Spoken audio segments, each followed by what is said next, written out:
Okay.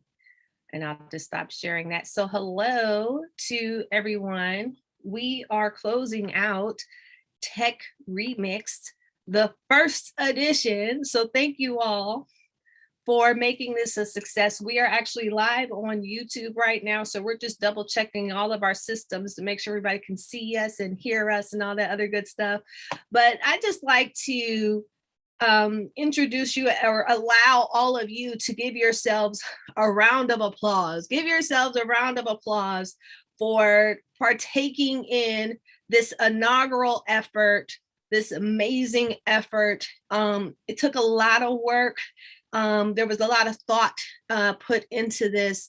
And as we mentioned on social media, we officially were the largest wearable tech hackathon in the world based off of registrants. And so we had over 200 registrant participants for this endeavor. And we know that considering that our target is that of underrepresented talent, that many folks were getting used to understanding how to use the platforms, how to move around, and then also learning how to interact with one another in a virtual setting, right? And then forming teams. So we know that there were a lot of basic norms that we were overcoming. It was a transition in mindset. And so we thank you. Thank you to our diamond sponsor, the Boeing Company. Thank you for being so supportive of us since 2019. Thank you to our official media sponsor, the Baltimore Times. Thank you so much for all the coverage. And we still have some additional coverage that will be on our channel here on YouTube. So we ask that you subscribe and like, share these particular videos. There's a lot of neat content. Like I always tell folks, we only bring you the best. And when you look at the type of guests that we have interacted with, not only this year, but from some of the videos in the years past, you will see just how dedicated we are to developing and promoting wearable technology. I'd also like to acknowledge all of our corporate partners, Deloitte. Thank you so much. Thank you, Wells Fargo. We saw your volunteers in the platform maneuvering their way around. Thank you so much for that. Thank you, Under Armour. Under Armour served as judges as well as volunteers in the background. And then also to all of our volunteers. Many of you were so dedicated by checking in, saying, where do I need to be? Working with other folks. And it was a beautiful moment when I was able to see behind the scenes on our platform, one of our volunteers from Indiana working with one of our founder volunteers out of Sweden. And then they were working with another volunteer in Brazil. It was just so beautiful because that's ultimately what we want. And we were able to bring everyone together on this virtual platform. So what is our goal? Tech Remix, are we just doing this just because? No, we're not just doing this just because. We're not pouring resources into this just because. We're not just building a pipeline of talent with our partner, University of Maryland, Baltimore County, and our wonderful instructors and our youth entrepreneurs that are being birthed out of that program. We're not just doing that just because. At Wearable Tech Ventures, we have a goal to develop and promote wearable technology. And by 2030, we want to support 100 startups. We've had some success stories where you heard from Dr. Pietro Marola, about his successful startup and how they've been blessed, from being affiliated with Wearable Tech Ventures with some funding and an opportunity to come to the US. That's one of our success stories. We've got some other success stories from our other founders, and you can hear that on our podcast, Wearable Takeover. But before I get into all that and introduce our amazing speaker and partner of the hour, I'd like to give you a quick overview of who we are, and then also give some kudos to one of our other amazing partners. And I think I just missed my slide. So guys, it's been a crazy week. So forgive me if I don't know why it just did that, but I'll pull up the graphic here shortly. But we have another amazing guest here, Miss Sydney Sturgis, who is from Deloitte. And this year, 2022, we began an award system.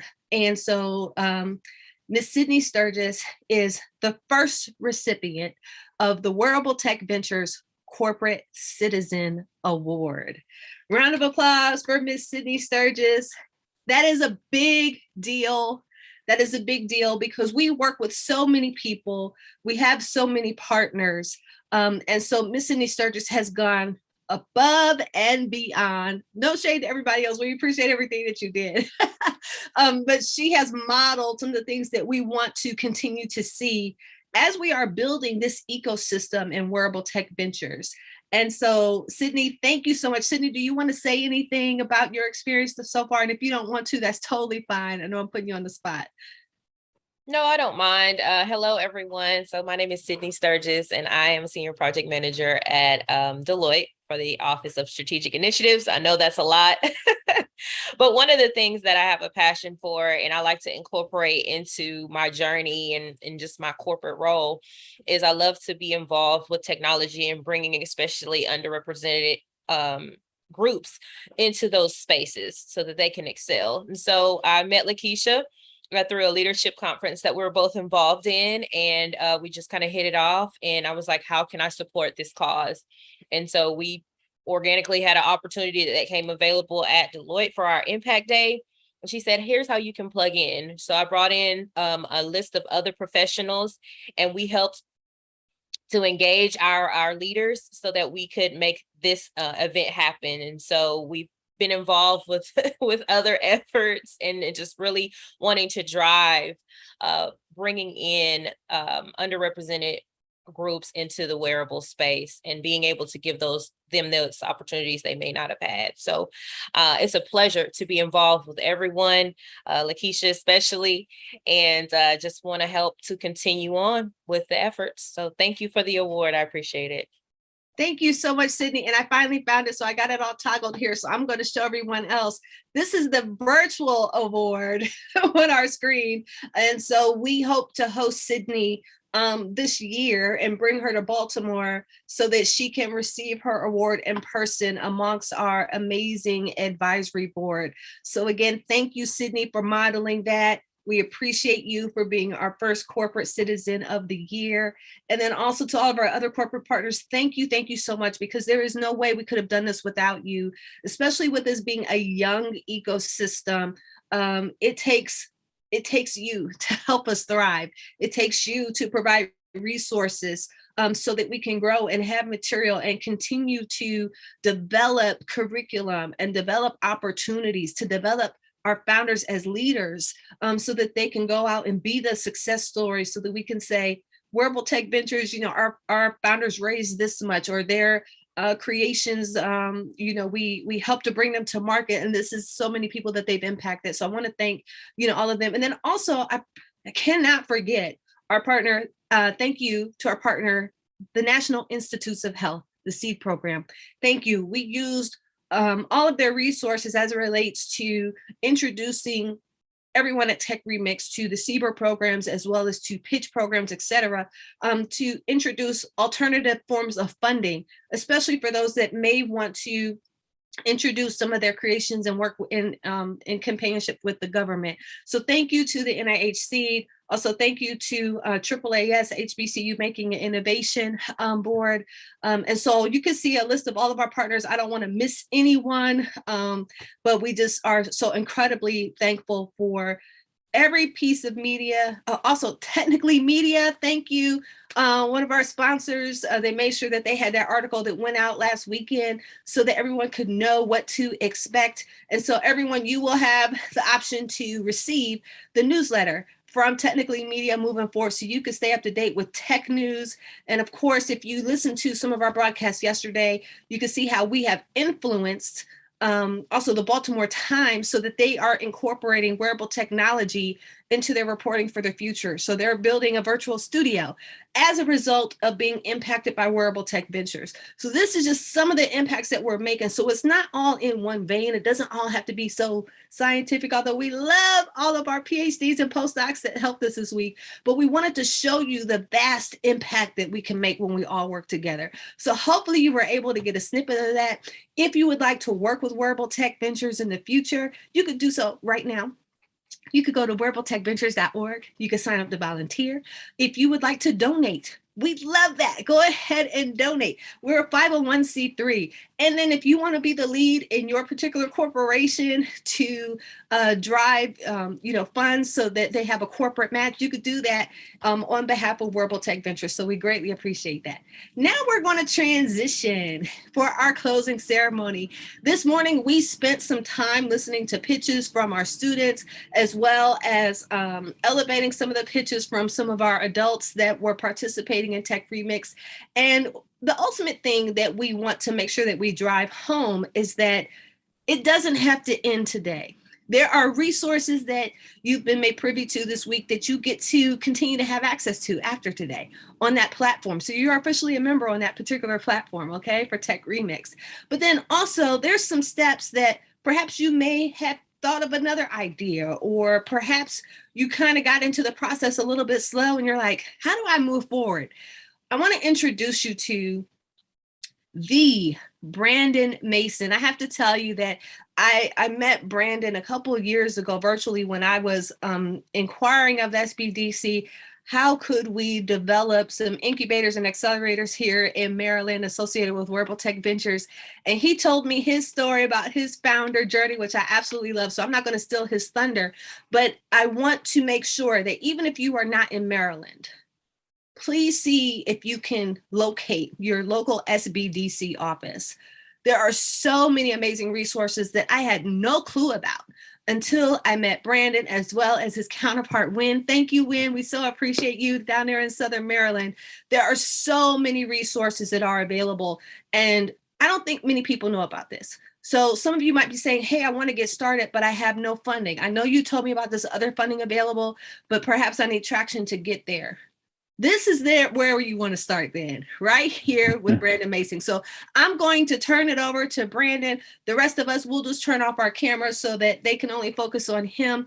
And then Brandon, take it away and let us know what technical assistance we can offer you in the meantime. Sure. Thanks, Lakeisha. I'm going to go ahead and share my screen now. So like Lakeisha was saying, I work for the Small Business Development Center. The SBDC is a nonprofit organization sponsored by the Small Business Administration federally in the U.S. government. There is an SBDC counselor in almost every county in the United States, and then also in Mexico and Canada as well. So we're freely available to you. And we work with all businesses from startup all the way to selling their business.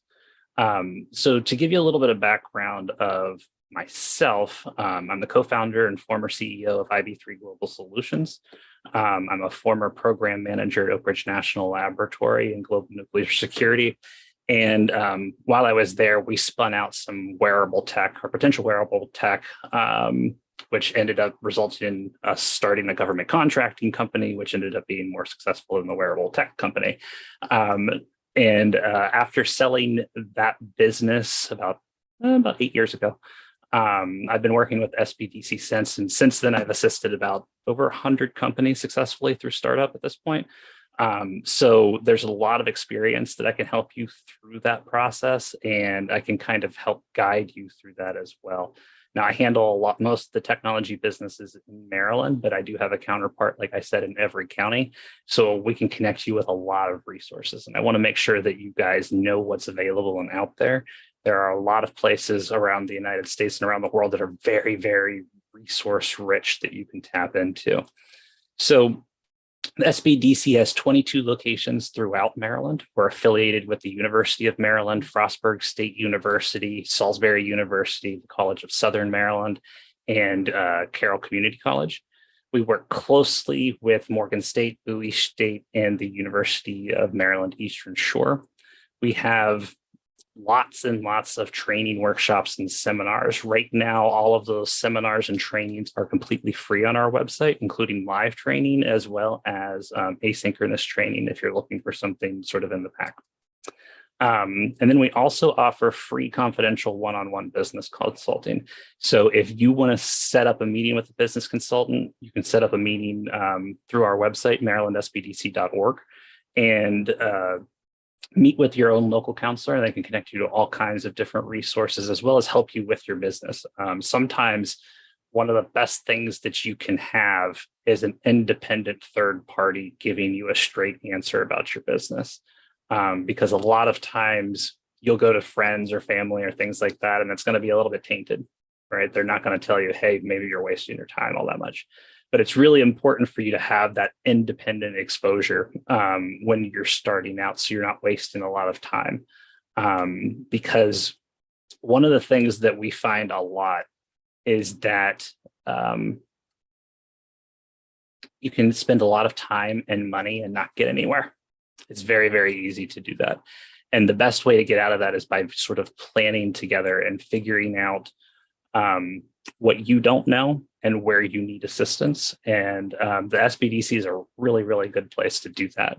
So we can help you do everything from accounting and inventory management, creating systems, new product development, business pitch and promotional assistance, merchant and tenant documentation, retail merchandising, site selection assistance, stakeholder and business resources. We have something also called the CEO Accelerator training. So if you're already in business and have revenue moving through, we can help you go from a $2 million business to $10 million business. And that's one of the really successful programs that we run. And then we can also help you with exits and strategy and succession planning. Now, there are here. I can also help on the government contracting side as well. And this is where a lot of people will get a little bit tripped up, because typically people first go to programs like the SBIR program to look for funding for innovative research or high-tech stuff. The thing is that there's a lot of steps involved in becoming a government contractor before you're ever going to get cash from a government contract. So one of the big things that we help with is getting your initial licensing and certification done. So I can help you with the woman-owned small business certification, economically disadvantaged woman-owned small business certification, your veteran or small disabled veteran or service disabled veteran certifications, 8As, hub zones, cage codes, MBEs, those types of things. If it's a technical certification issued by a state, local, or federal government, we can help you through that process step by step to make sure that not only do you get the certifications that you need, but you're also connected to the right primes so you can actually make some of those things happen. There's a lot of partners that we work with throughout the state. One of the big things that the SBDC does is provides a hub for all of the different entrepreneur service organizations to kind of meet and share clients, essentially. So we work with UM Ventures, which is through the University of Maryland. So if you're affiliated with the University of Maryland, you definitely want to connect with them too. There's a lot of resources that are written for engineers on how to run a business, which is a very specific type of skill set and can be really helpful. We work with MTech, which also does the I-Core Accelerator. I'm an I-Core mentor. I-Core is a methodology developed by the National Science Foundation to take high-tech products and actually get them to market and figure out the product market fit, which is always kind of tricky because with a typical business, you find a problem and then you fill it with a solution. Whenever you are doing technology, you're doing the opposite. You're typically finding a technology and then kind of figuring out where that market is. Now, MTech can help you with that through I-Core. I also do that through the University of Maryland, and there are I-Core nodes all over the country as well. George Mason University is an I-Core node, University of Maryland College Park, I believe University, there's a few other ones that are close by as well. All of those are freely available to you as well, depending on where you are regionally. Usually they're sponsored by whatever regional university or state-based university that you have. I connect you to funding resources like the Dingman Center or other angel resources, getting you set up with figuring out your pitch, figuring out whether or not it's something that's actually viable, that someone's willing to actually invest in, and then connects you to entrepreneurs in residence there, their accelerator. They have a couple of pinch competitions that are done annually, although those tend to be for students, but there are other events that you can work with as well. There's the University System of Maryland, which has the Momentum Fund. I do an awful lot of work with TEDCO. TEDCO is it's a unique entity as far as I'm aware. There's not a whole lot of other states that have an institution that's specifically set up to help innovators within a state actually find funding, and then not only find funding, but actually get it to market. TEDCO has a lot of resources and a lot of new resources that are coming online. So definitely make a connection with TEDCO as well, and look at their website. Lots and lots of resources there. The Maryland Tech Council, we work with them a lot too. They have something called the Venture Mentors system. And the VMS program helps companies that are more on the life sciences side. So if you're a wearable that's more on the life science side, the Maryland Tech Council can be really, really helpful because it's mostly made up of people that have exited former life sciences companies. And when you are doing small business stuff, your network means more than almost anything else. And finding those people that are connected to the people that you and want to emulate can be really helpful. So getting in those groups is important. We work with the MBIA. The MBIA is an association of all of the incubators around the state. I believe there's about 50 incubators in Maryland right now that you could access and start working in. We can help with manufacturing assistance. We also have an annual event called the Minority Inventors and Innovators Roundtable, which we do annually, which is run by my colleague, Wynn Briscoe in Southern Maryland. We work with a number of federal agencies through their Tech Bridge programs. The Air Force, Navy both have these. If you're interested in those, definitely talk to an SBDC counselor because we can kind of get you set up through those. DefTech is another company that we work with. It's a nonprofit that helps you do technology transfer from defense organizations located in Maryland. So if you know of a product that was invented at Fort Meade, DefTech can help offset some of the costs of you acquiring that technology and integrating it into your brand. And then I also, my office is actually located at the Maryland Innovation Center in Columbia, and we have lots and lots of access to customers, workspace training, that type of thing. If you're University of Maryland based, there are a number of programs that you can use to access funding. There's a $50K grant for National Science Foundation I-Corps for market research. You do have to go through the I-Corps program first before you qualify for that. There is a fund for medical device development. TEDCO has the Maryland Innovation Initiative, the MII fund for tech validation and commercialization planning. So if you've got some tech and you've got a prototype, there's a good chance that TEDCO can do some initial funding there to kind of help you get started. There is a program called MIPS, Maryland Industrial Partnerships. This program is a fantastic program, especially if you have a technology, but you don't have a university research partner, because they actually do a matchmaking throughout the entire university system of Maryland. So let's say your wearable tech has to do with some type of athletic or sports performance. They might be able to pair you with a grad student or a researcher already working at a different school at the University of Maryland, who might be doing like biophysics or something where you can actually read the data and that type of stuff. Together, they'll put you together and you put together a proposal. That proposal, especially if you're early on, gets offset by 90% of the cost. So if you have a $100,000 project, you're only putting up $10,000 to get it moving. And then you have the University of Maryland stamp of approval on the back end. There are, anytime you do development with a university or national lab or any type of real institution, there are intellectual property things that you run into. So again, definitely talk to your SBDC counselor before you make the jump into the MIPS program. The MIPS program actually correlates really well to the SBIR program, which I think you guys talked about before.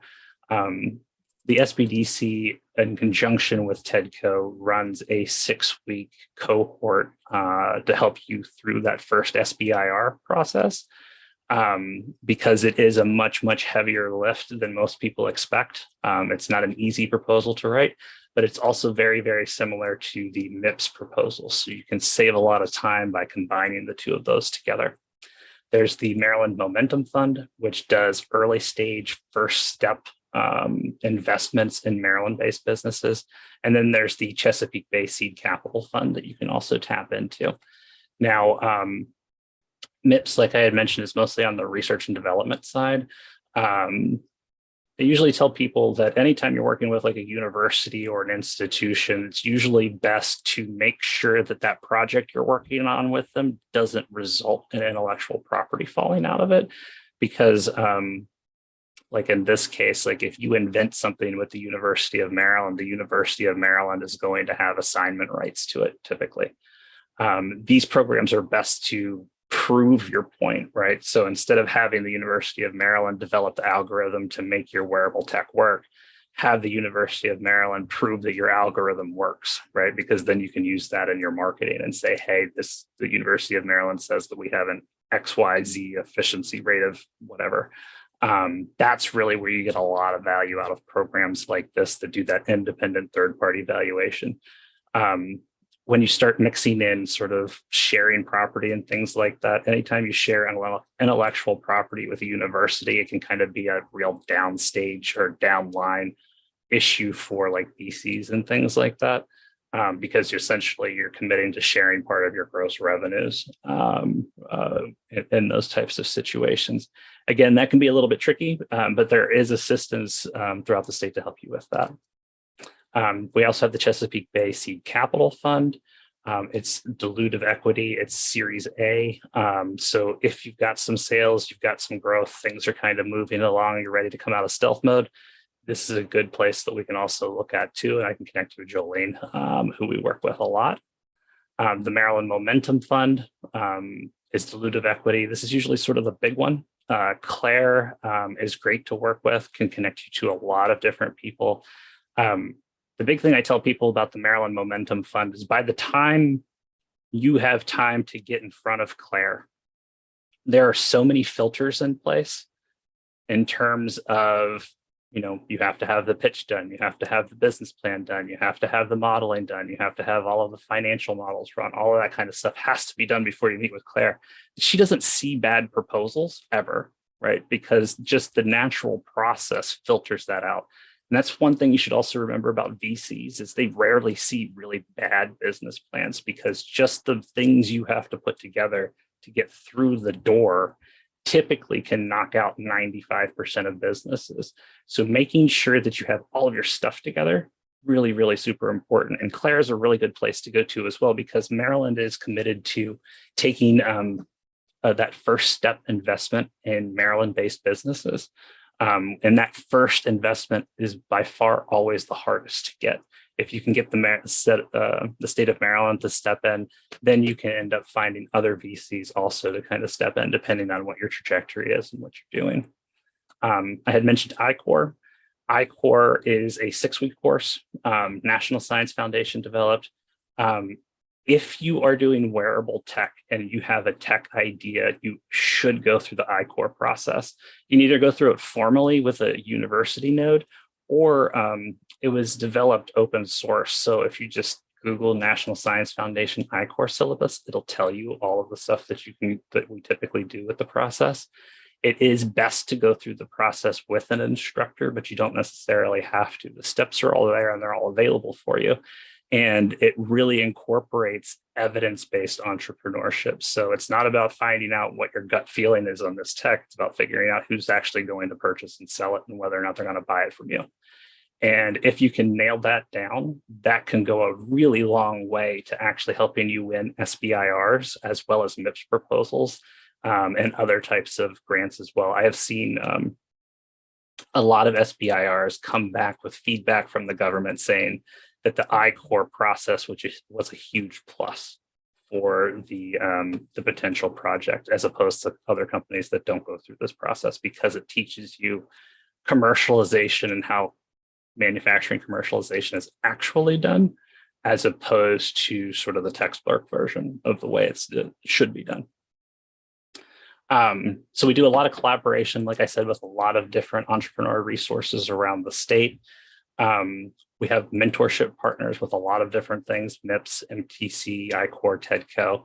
And then we also do the 6-week SBIR training workshop as well, which I find to be really, really helpful, even if you don't end up proposing to the SBIR, because it shows you how to write a government proposal in general. And then we've also had a number of my clients have won SBIRs in the past. The SBIR is a good program. It's not an easy program to get financing or to get capital from, but it's non-dilutive. There's very few places that are non-dilutive. And it also does kind of get your foot into the door to government contracting, if that's part of your business plan. If it's not part of your business plan, sometimes the SBIR can be a little bit of a waste of time. Now, when I'm working with a lot of the clients that I have, the biggest thing is just really nailing down where you actually are with your business. Most of the time, especially if we're talking about like SBIR type proposals or MIPS proposals or things like that, you're in what we call the technology readiness level 1 to technology readiness level 4. So TRLs are what we use internally at the government level to kind of figure out where you actually are in the commercialization process. These were developed by NASA back in the 60s. They're used all over the place. And we use them internally at the SBDC to kind of help you along through the process. Like I said, we can help you through the whole thing. I specialize on TRLs 1 through 4. So kind of getting you from idea to ugly prototype, essentially, is what I can really help you with. Win Briscoe, my counterpart in Southern Maryland, can really help you go from TRL 5 to TRL 9. So, going to an actual manufacturing run and then getting your product launched at a Target or a Walmart or something like that. She can help you do that. And we kind of focus this way because this is the way that most funding programs are set up. And it can also help you kind of be handheld through the entire process, because it's complex and most people aren't really ready for it. In terms of getting into it, commercialization is always way more expensive and takes far, far longer than most people expect. Some of the specific types of assistance we can provide is the SBIR assistance, project management, technology transfer, manufacturing, commercialization processes, cybersecurity defense, and then also some equity financing as well. Now, there are a lot of ways to sort of get that funding, but one of the things the SBDC tries to do is really help you on the financial side and getting an infusion of cash going in. And one of the biggest things to realize early on is where the money comes from and who's willing to give it to you and when they're willing to give it to you.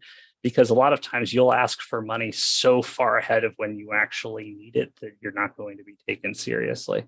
Like, for instance, unless you have actual sales, very few people will actually give you cash. It just doesn't work otherwise. And then even if they do give you cash, we always end up in situations where it's tranched. And what it means by tranched is that it's not like I give you $150,000 to start your business.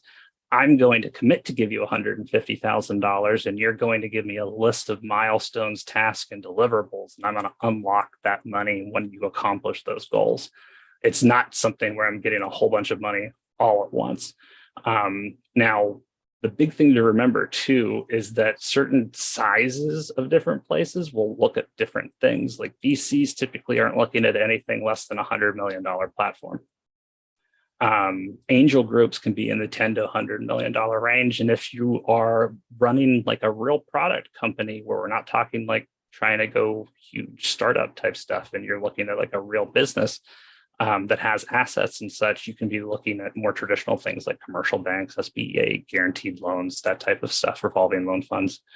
But they're very, very different funding trajectories. And this is why planning is so absolutely crucial. And meeting with someone that can help you through the planning process is so absolutely crucial, is because you can see here that if you want to be a high-tech startup, you're running along this top line. That's a very different financing program and a very different growth pattern than if we were, building wearable hats in my garage that were doing, I don't know, sweat detection or something like that. If I'm doing something that's based on sales and then I can turn those sales into actual assets that the business owns, then banks are willing to lend against that. So it really kind of depends on what your trajectory is, what your exit strategy plan is, and sort of where you want to go with the business. There are lots of different ways to make a business work. The trick is just kind of figuring out what works for you and what you're going to be capable of doing, because even if you have the best business plan in the world, if it's not the best business plan for you, it's not going to be successful. And knowing yourself is really the biggest part of being an entrepreneur. So I would definitely talk to your SBDC counselor.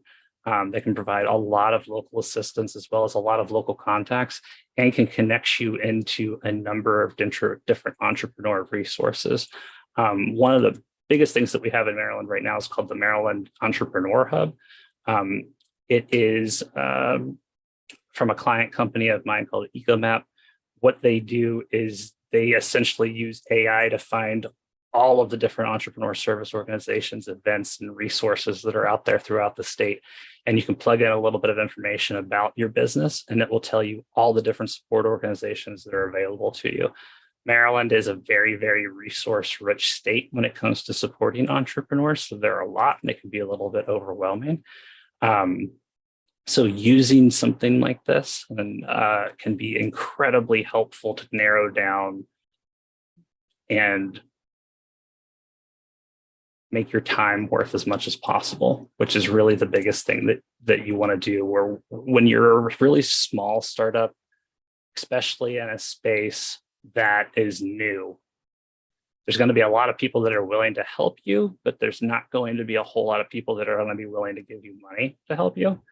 So really focusing on cash flow and bringing product sales and things like that are so incredibly crucial to having a really successful startup, that I would get as much resources and network as much as you possibly can early on.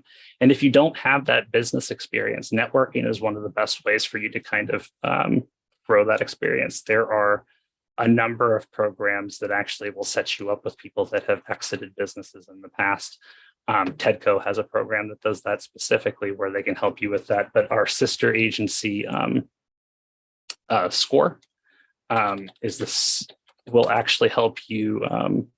They'll pair you with a retired entrepreneur, somebody who's in a similar type business, and then essentially you end up with a mentor that can kind of help you through that process. And then if you're also doing government contracting, we have another sister agency called PTAC.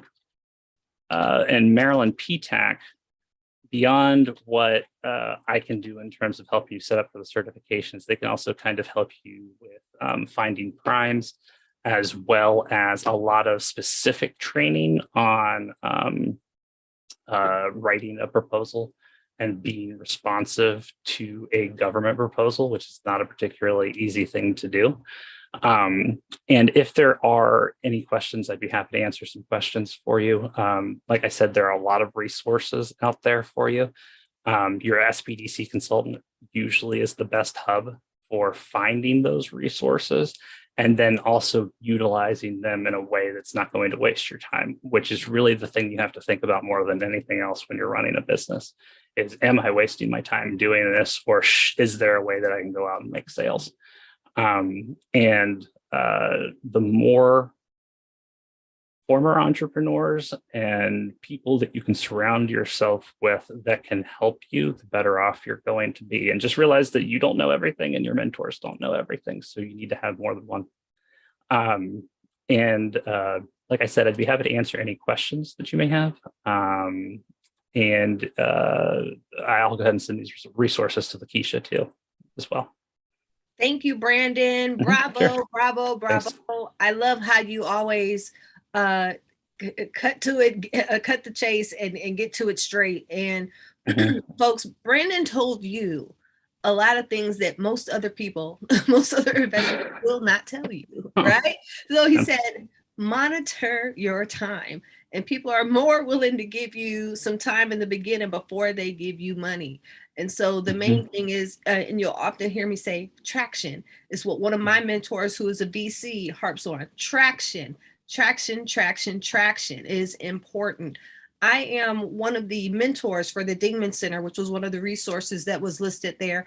I also do sit in on the angel meetings, the Dingman angel meetings, as well as I'm a mentor to a couple of other incubators and accelerators around the country. So the beautiful thing about this ecosystem focused on wearable technology, and especially with having our limb here of reaching out to Brandon because he's been successful in an exit as a wearable tech founder, right? That's the beautiful thing. We understand wearable technology. We understand all of the various facets and the nuances of it. So from the pipeline to working with our entrepreneurs that are working on commercializing their work, as well as having that research partner. Of course, the big one there at the NIH, we got a challenge going on right now with them for Alzheimer's and dementia, where some startups are able to receive up to $60,000 to get started. We're positioned to assist you and to provide some introductions and to give you some of that advisory support that is needed from that wearable tech perspective. And as you can see, it's resource rich. And as Brandon said, there's a lot of stuff that we don't know. There's a lot of stuff that we do know. The beautiful thing about being in this space is that we're all constantly learning. We're all constantly learning and hearing about all the resources that are available.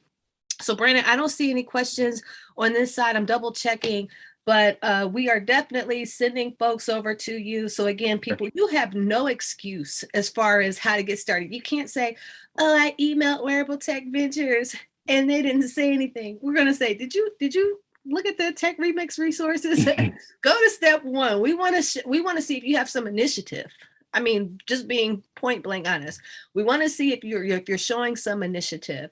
And so Brandon is in that first phase. So definitely reach out to him if you're in Maryland. If you're in another area, of course, look for your local office. And again, thank you, Brandon. Thank you, Lynn. You've all been so incredibly supportive. And they send me events, so I know what's going on because there is so much going on throughout the state. It's overwhelming, right? Absolutely. So thank you, Brandon and Wynn, for sending those things to me. And thank you for responding as we send things over to you. And this was a big deal, our first one being online. So thank you so much for being a support even before we came out with this, because you were a part of those early stages and those discussions, and we're going to continue. Well, thank you very much, Lakeisha. It was great to be here. All right. Thank you, Brandon. So we'll see you later. We're still streaming here on YouTube. So before we close out our closing ceremony, I do want to let you know that there's a couple of ways that you can stay in contact with Wearable Tech Ventures. Of course, by registering. If you are a founder or aspiring founder, you want to go to that first page. There's a form that you can fill out. We want to know who you are. So if you are a founder, an investor, etc., we are really working to identify the folks within the ecosystem and those that aspire to be within the ecosystem. There are some ideas and some plans that are formalizing for 2023. So it is important that you let us know who you are right now. So this is our last official public event for 2022, but we are in the process of, in that virtual side, making sure we know who you are as we are planning for 2023. So some of you might be saying the summer isn't even over yet. Yeah, because there's big stuff on the way. So we need to know who you are, okay? Also, if you are interested in volunteering or working with us in the future, you might have said, hey, I wasn't available that week in July.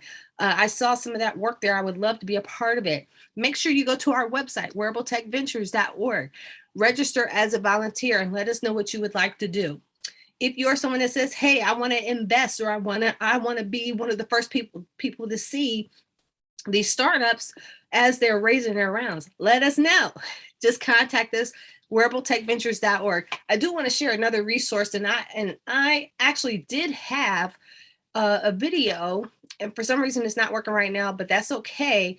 But I want to share our podcast. And so we have a lot of new episodes. I think we have a total of 10 episodes that are available right now. So Wearable Takeover.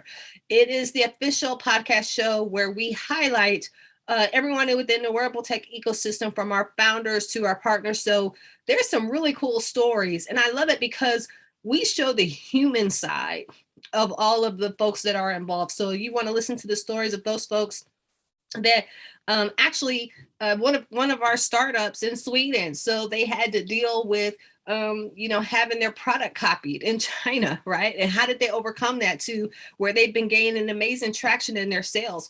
Also, one of our founder ambassadors in Canada, he couldn't get into his apartment, and that's how he created his startup. In Baltimore, we have an amazing founder where she developed this studio so that you can engage in the metaverse and set up your business in the metaverse. So you want to check out Bianca.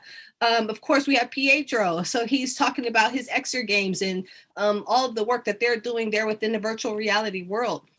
And then we have some of our partners from the NIH just discussing how they got started in STEM. What have they done internationally? And then we have a very cool speaker there as well, Dr. Ron Williams from Coppin State University. Is talking about maker spaces.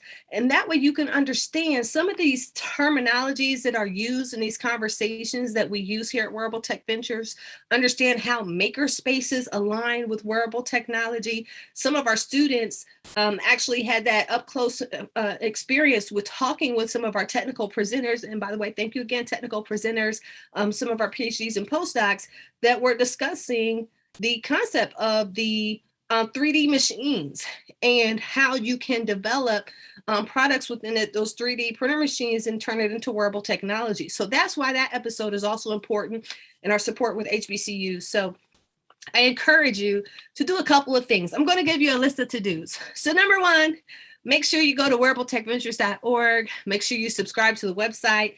If you're on YouTube, or make sure you share this and subscribe. We got some work to do here on the marketing side for all of that.